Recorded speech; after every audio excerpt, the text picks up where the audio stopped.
All right, hello everyone. I'm sitting here with Allan Branch of Less all kinds of stuff, Less Conference, LessEverything. How you doing? Good. How are you? I'm doing great.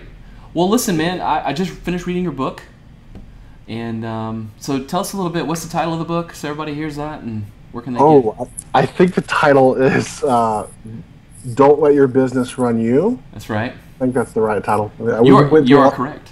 We went through like 6 titles, so I think that's what we picked. So that's awesome. Well, why did you guys? I mean, a lot of people go the route of PDF publishing and stuff like that just to get out there. But why did you guys write that book and then decide to deliver it that way? So we actually started writing the book about 2.5 years ago, and I would just write things in the morning. Blog posts I got longer, and I would say I like that blog post. I'll expand on that thought, and we wrote the book. There was no real. The book is not a big money maker. Number one. Okay. It's really just sharing some of our ideas, and this is not a new idea to share your information. People have been sharing information, blogs, podcasts, blah blah. We have an interesting approach to consulting. When we did consulting, I think we landed the majority of every lead that we wanted, and the consultancy was very profitable. So we thought we'd share that information and share all the mistakes we made and all the things we did right and wrong. We decided to put on Amazon. There's so many options now to sell ebooks. Right. And it's just like we don't even. Maybe that was the wrong decision. Sure. There's no wrong answer. Yeah. And so we at first released chapter by chapter and said, hey, you want chapter 1? Give us a tweet. We'll give you a download. We used Sellfy for that, which was a cool product. And we had like 8,000 downloads on the chapters, which was cool. Wow.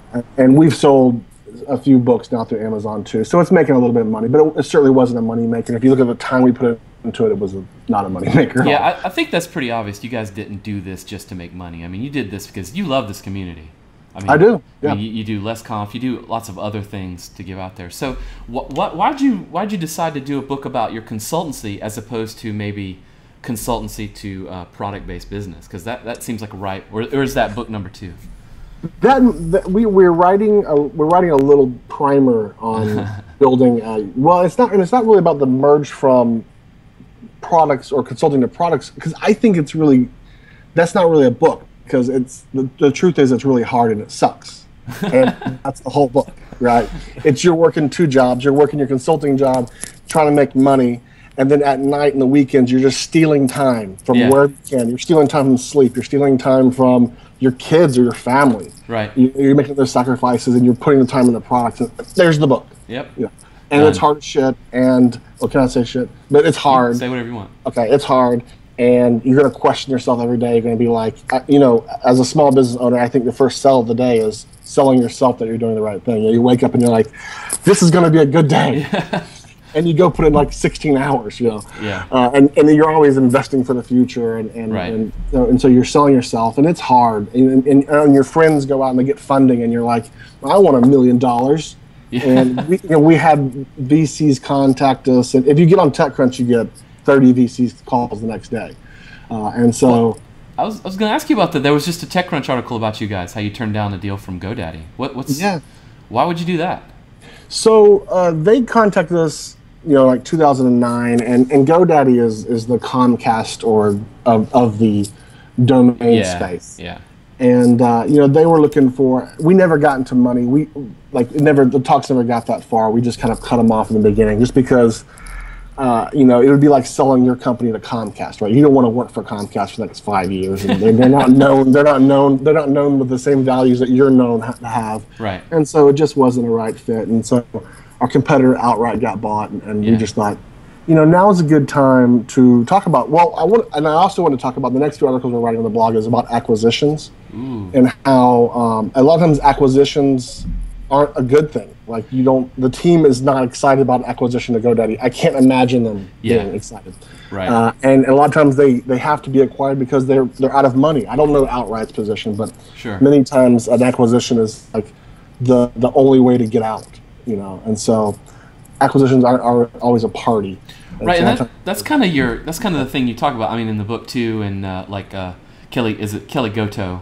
She spoke at the last LessConf. Is this idea of the lifestyle business? Is that you build a business that just supports you, and anything else is gravy. I mean, that's sort of your. Well, you know, this web app tech industry is screwed up. You know, they think if you're not getting hyper growth in your web app, you're failing. You know, if you ran a hardware store right now and our hardware store was flatlining with profit and we're making a living, we're successful. But if you're building a web app, you're flopping. Yeah, yeah. And so you're setting these crazy expectations on yourself that we should be having hundreds of thousands of dollars of profit per employee, and like scalability. Do you hear restaurant owners say, "Is your restaurant scalable to 1 million customers?" No, they don't talk about those kind of things. They just want to make a living, making food. You know, right. So this industry really is just wrong and backward. Yeah, it is. It's I hear the term startup, and I don't even know what the hell that means. I mean, it's like we're building businesses, right? Sure. Yeah, and that's what you write about. I mean, about like, you know, taking time to spend with your kids at the end of the day and stuff like that. It's important. Yeah, absolutely. That's why you work. Yeah.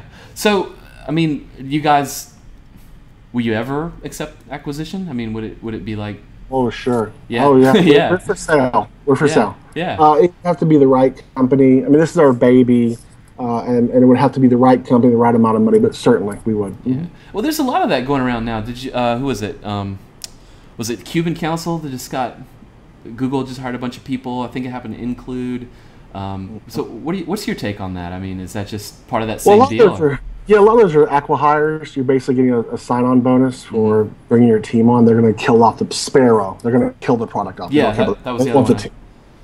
You know, every situation is different. I can't say if Sparrow made the right decision or not, but you know, if we would do an acqui-hire, I don't think we're the right candidate for an acqui-hire because we haven't built a big team here, right? And I don't foresee any of that kind of stuff happening. So you guys have made the transition from services or consulting based to business based. Do you do any consulting stuff anymore?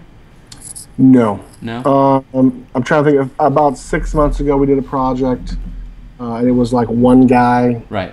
And it has to be. We would do another project if it was like a cool B2B app. I would be really that kind of stuff. The nerdy stuff excites me, like some sort of vertical industry, right? Chiropractor software, like that makes me excited. Yeah.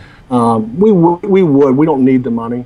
But if it was a fun challenge and we had the time, and if it was during our off season, like LessAccounting is very seasonal. Really? Yeah, tax season. It's based around tax deadlines. And so, you know, if it was a small fun project, like maybe we're just consulting, maybe we weren't actually building anything, we might would do something you can put your heart and soul into. Right?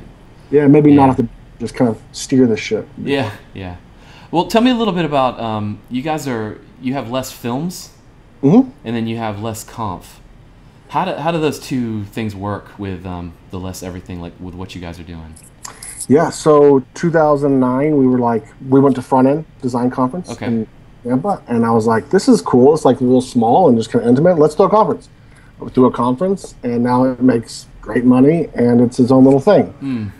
LessFilms it's Eric Darnell and Corey Forbes, and Eric is here locally with me in Panama City, and I knew Eric, and I was like, hey, you want to do some video stuff for us and some of my friends? And he was like, sure.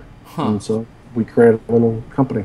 So you started a little business, and that sort of was fired off of the work you did for LessConf, I guess. Yeah, we just used LessConf and a few other silly videos, and I emailed my friends, hey, you need some video work? And they said, sure. Yeah, because the video work you guys did for LessConf last year was really, really funny. So what was that, just you guys getting together and just having fun, making some fun videos? Yeah, if you it's not going to make sense unless you see the video, but the idea came from, we were at the co-working space and we had whipped cream, and I said, what if you waterboarded somebody with whipped cream? And I was like, that's how a fat person would be tortured. Yeah, you waterboard them with whipped cream. And then the whole video came out of that. So. Nice.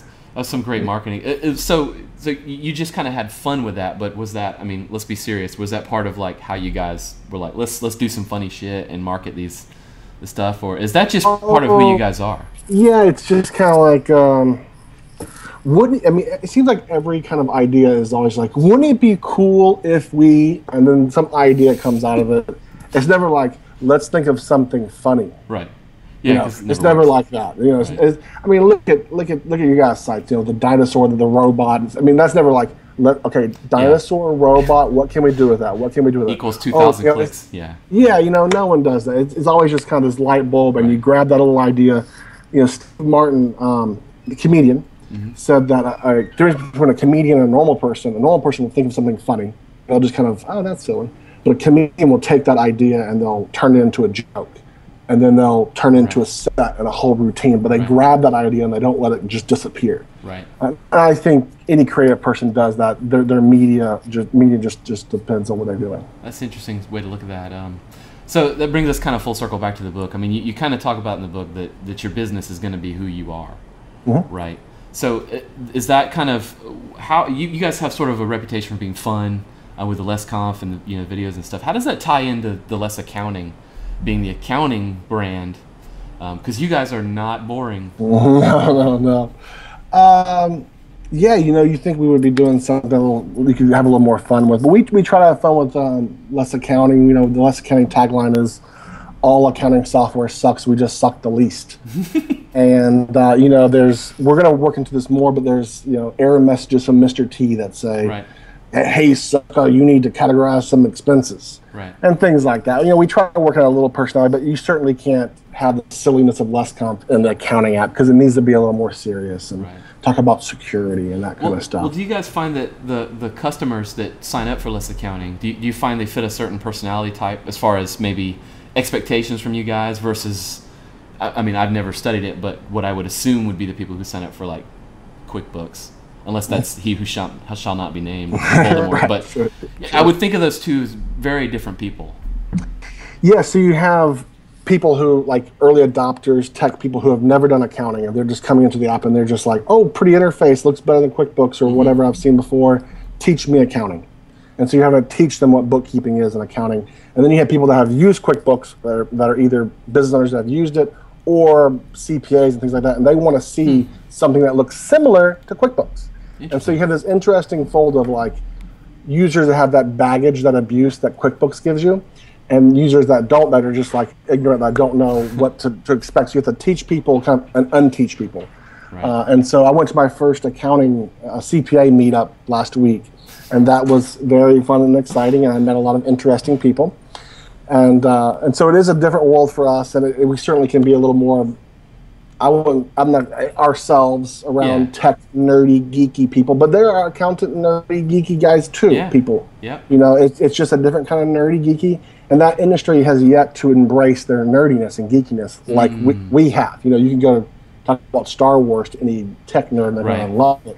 And accountants are still, they're still coat and tie, most of them. Right, they're still trying to be professional. They're unlearning that professionalism and trying to be themselves. But there are a few of them. Yeah, well, I'm sure you guys can help them. We're going to try. Awesome.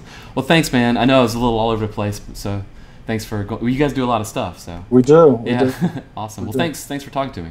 Anytime, Jay. Thanks.